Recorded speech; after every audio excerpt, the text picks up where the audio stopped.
पहले वो लास्ट तक वीडियो देखना चैनल को सब्सक्राइब कीजिए। देवासी की उत्पत्ति और इतिहास। रेबारी रायका देवासी देसाई या गोपालक के नाम से जानी जाती ये जाति राजपूत जाति में से उतरकर आई है, ऐसा कई विद्वानों का मानना है।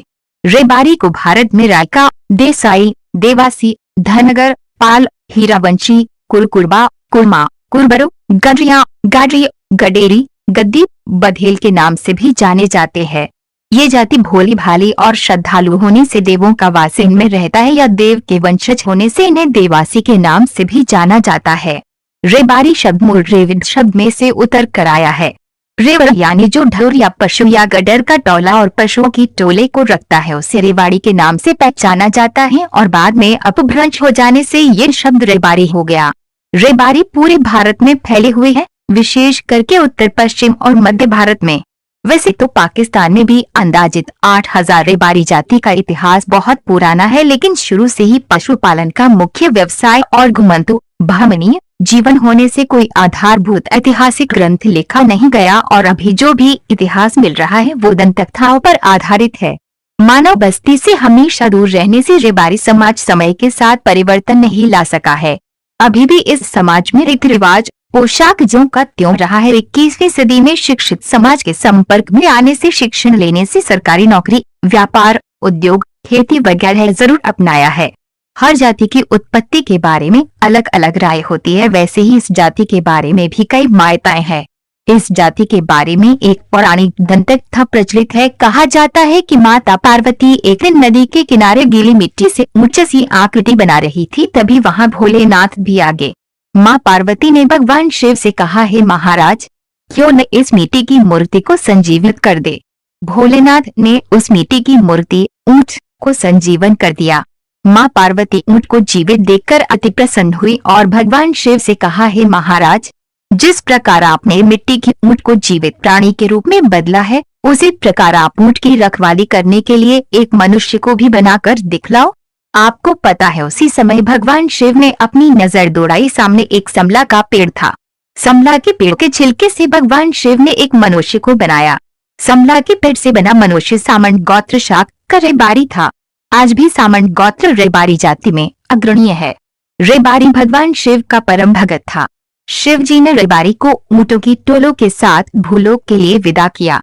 उनकी 4 बेटी हुई। शिव जी ने उनकी ब्याह राजपूत क्षत्रिय जाति के पुरुषों के साथ किए और उनकी संतति हुई वो हिमालय के नियम से बाहर हुई थी, इसलिए वो राहबारी या रेबारी के नाम से जानी जाने लगी।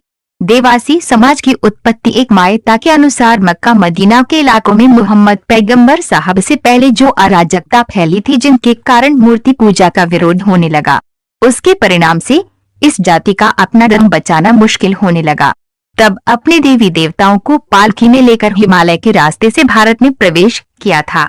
अभी भी कई रेबारी अपने देवी देवताओं को मूर्ति रूप प्रस्थापित नहीं करते, पालकी में ही रखते हैं। उसमें हुन और शक का टोला भी शामिल था। रेबारी जाति में आज भी हुन अटक नेम है। इससे यह अनुमान लगाया जाता है कि हुन इस रेबारी जाति में मिल गए होंगे।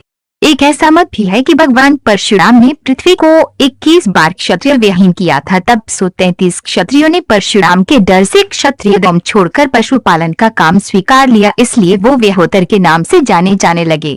विसोतर या वेहोतर का अर्थ 20 + 100 + 13 मतलब विसोतर यानी 133 गोत्र।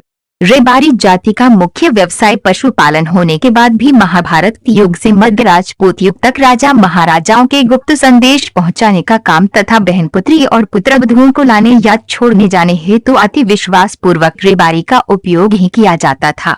ऐसी कई घटनाएं इतिहास के पन्नों में दर्ज है। पांडवों के पास कई लोग होने के पश्चात भी महाभारत के युद्ध के समय विराट नगरी के हस्तिनापुर एक रात में सांढणी ऊंट पर 450 मील 450 मील की दूरी तय कर गांडीवधारी अर्जुन की पुत्रवधु उत्तरा को सही सलामत पहुंचाने वाला रत्नो रेबारी था। भाट, चारण और वहिवंशियों ग्रंथों के आधार पर मूल पुरुष को 16 लड़कियां हुई और उन 16 लड़कियों का ब्याह 16 क्षत्रिय कुल के पुरुषों साथ किया गया जो हिमालय के नियम के बाहर से थे। 16 के जो वंशज हुए वो राहबारी और बाद में राहबारी का अपभ्रंश होने से रेबारी के नाम से पहचाने लगे। बाद में 16 की जो संतान हुई वो 133 शाखा में बिखर गई जो विशोत्तर नाथ यानी 120 और 13 से जानी गई।